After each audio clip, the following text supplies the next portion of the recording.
Hello everyone, it's me Pavlo, and today we'll be talking about really interesting earphones. It's Campfire Audio Astrolith. Recently Campfire Audio retired their main staples of the lineup, Andromeda and Solaris, and released the series of earphones in new designs. And actually Astrolith should be their flagship. It's actually not hybrid, but dual driver earphones, but they use two planar-magnetic drivers, 6mm and 14mm, and this is accompanied with Campfire Audio internal 3D acoustic schema that promise to deliver a really great sound.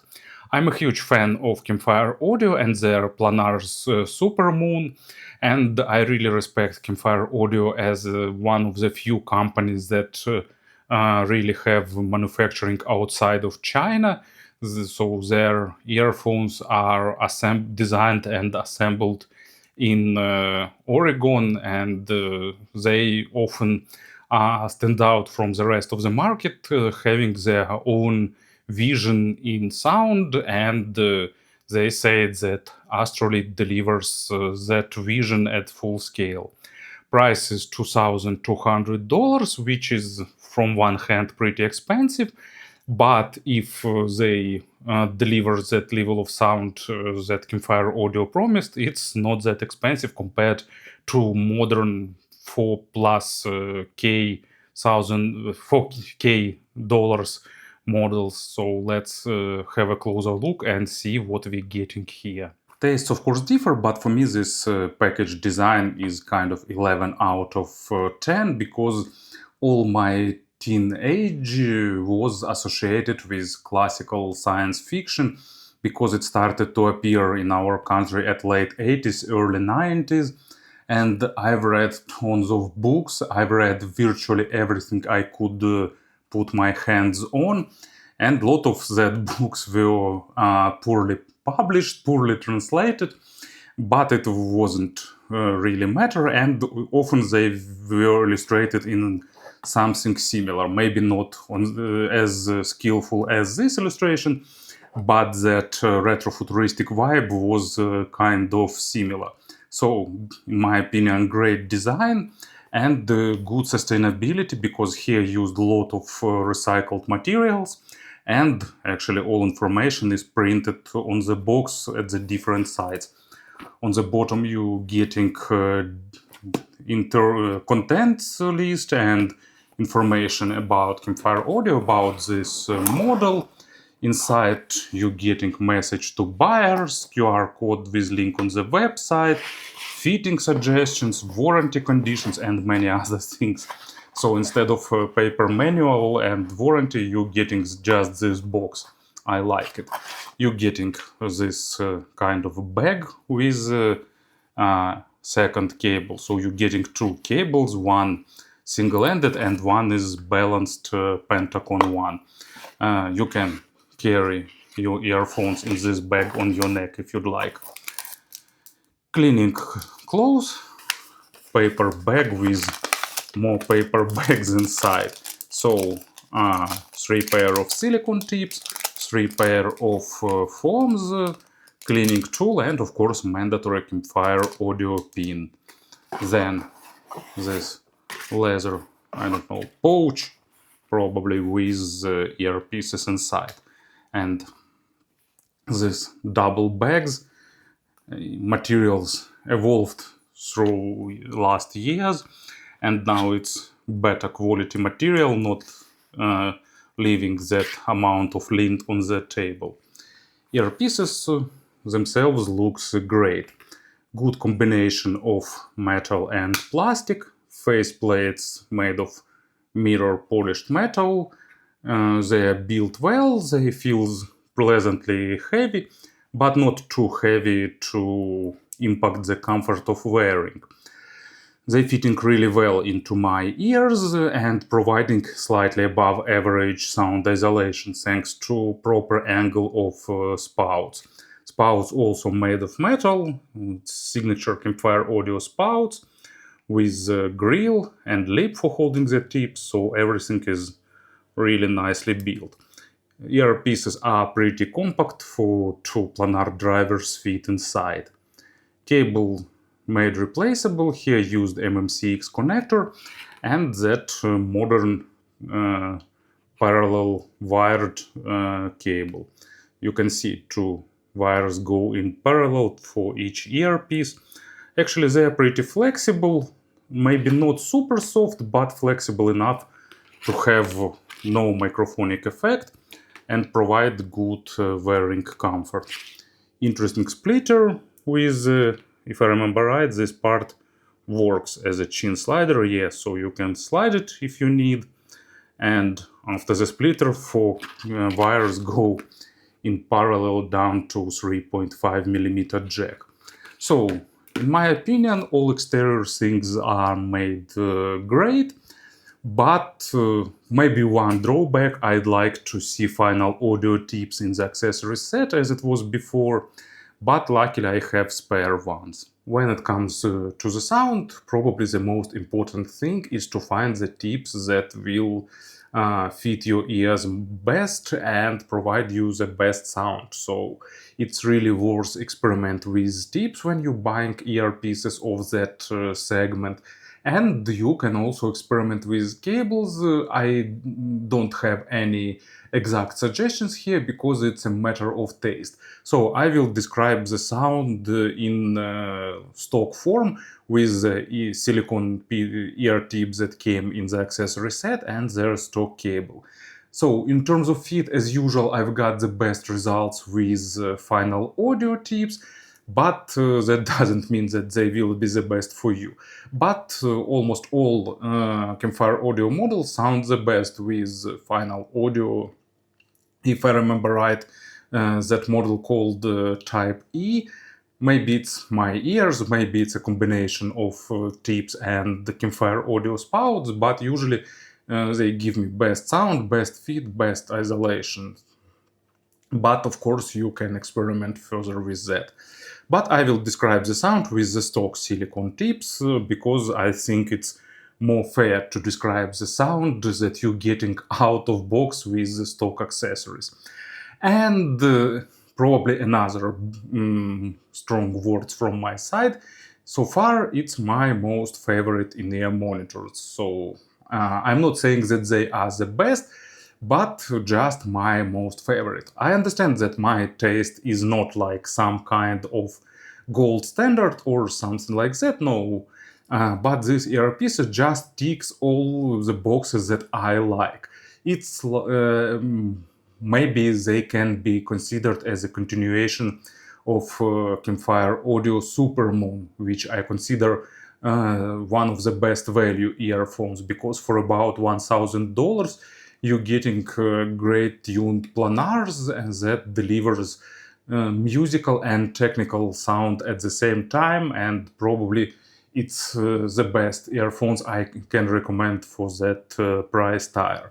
But here Astrolith makes an even step forward, adding second planar driver and incorporated two drivers with Campfire audio technologies that allows them to shape frequency response and control phase response. You getting really nicely tuned, engaging sound signature that is not like a result of some random experiments. They wanted to achieve this sound and they deliver it as their vision of flagship sound tuning so far. So let's talk about the sound step by step. Bass is accented, maybe not too much, but accent is noticeable. But thanks to the good resolution and perfect phase control of the driver, bass sounds really technical with good texturing and without some effects like moving instruments forward or something like that. You're getting great textures. When it's necessary, you're getting good rumble and impact, and at the same time you're getting proper amount of weight and not oversaturated instruments in the low frequencies. But it's a matter of taste, of course. Some can prefer bigger bass. I'm not among that persons. Maybe some can prefer like more lean and more monitoring bass. So probably I'd say that low frequencies here is slightly more on the fun side of things, but without sacrificing all that small nuances and details. So let's go for some examples.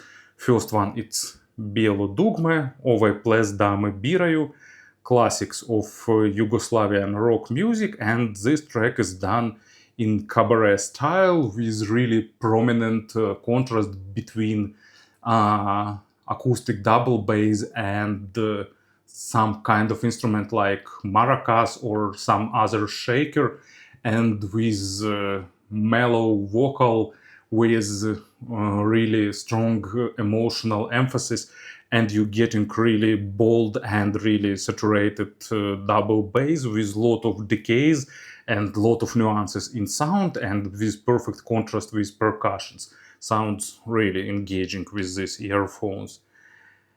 And the second example, it's Caravan Ples, nice, interesting tune with a lot of different samples, and pleasant bass line, not oversaturated, not too forward, but at the same time, thanks to the accent, bass here sounds tasty. Mid frequencies are well controlled, they are not shadowed by the bass, despite of bass accent, because we also getting planar-magnetic drivers here with good resolution. Micro contrast is really good, but not over focused. There is a boost in the upper mids area to make female vocals, guitars, and some other instruments more spicy. And if you have not properly recorded tracks, that could sound too harsh. But with good sources and properly recorded tracks, it will sound just real life-like with a hint of that additional sharpness. Character of instruments represented nicely, as well as vocal. Weight distribution totally represented the way it's done in the record without any coloration or something like that. Paired with some slightly colored source, like for example Astel and Kern, it sounds really magical. Imaginary stage is big, spacious, but at the same time proper sized. It's not the biggest one, but it has a really proper size because these earphones not try to make it bigger than it is. All instruments have proper size and positioned nicely. Depth layering is also done on the superb level with good transition between these depth layers. So what I've got as an example, first one is Dark Eternal Night by the Dream Theater. Complex track with a lot of instruments, a lot of things happening here, and even some kind of boogie-woogie keyboard solo in the middle, and all that requires great technical performance that these earphones deliver.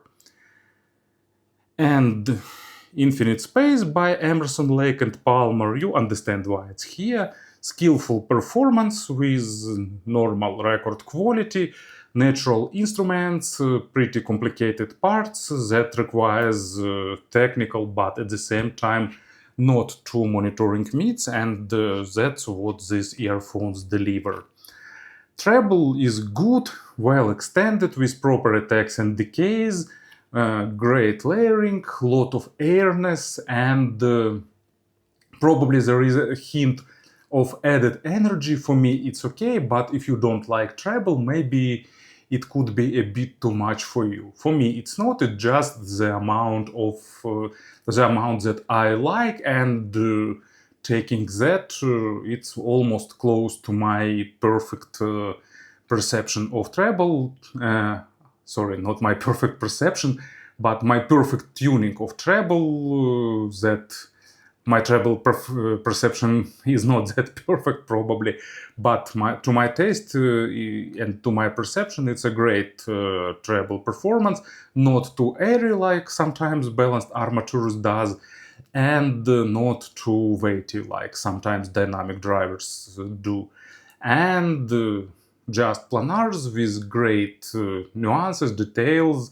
When it's necessary, it's airy, and it delivers really good sense of presence. And that's why first example it's Take 5 by Arne Domnérus. Great record, really live, really engaging, and you getting that sense of immersion into the atmosphere of this live performance. And second one, I just couldn't resist to get something from Sting. Great percussions, guitars, everything goes to the treble area, and this earphones sparkle here, delivering all that effortlessly with a slight hint of highlighting, but in a really engaging way. So to summarize everything, and really engaging, probably colored, but engagingly colored and at the same time technical earphones. In terms of pairing, they are not too hard to drive with one exception. Typically for the Campfire Audio, they are pretty low in terms of impedance. And that means that your source should work good with low impedance loads. It's not always easy task for some amplifiers, but in general, of course, they created for with top of the line sources in mind. So top players, best dongle decks, some good desktop digital to analog converters is the sources that suit most of all for these earphones. And usually that sources have no problems with low impedance load, so working really well. But of course you can use them with something from the mid segment. There won't be kind of issues or something like that. Even if you won't unveil their full potential, they will have some reserve for scaling higher. Still, of course, sound will be superb and they will sound really great. It's not like in some RPG game to wear this helm you need to have level 20 or something like that. Of course, it's best to use something of similar level, but if it's not matching a little bit or even not a little bit, still you're getting pretty good results when all components are on the decent level. Speaking about the comparisons, actually, compared to Supermoon, you're getting here more refined treble, you're getting here more nuanced treble, and you're getting better layering and extension. In terms of mids, I'd say that they are slightly more highlighted in the Supermoon, but here you're getting more overall balanced signature, at least to my ears. What else we've got? Solaris, the last model that I've tested some time ago, they are a bit more fun, they're having more weight in the bass, but slightly lower resolution in the low frequencies. It's also really resolving, but here you're getting slightly more small nuances.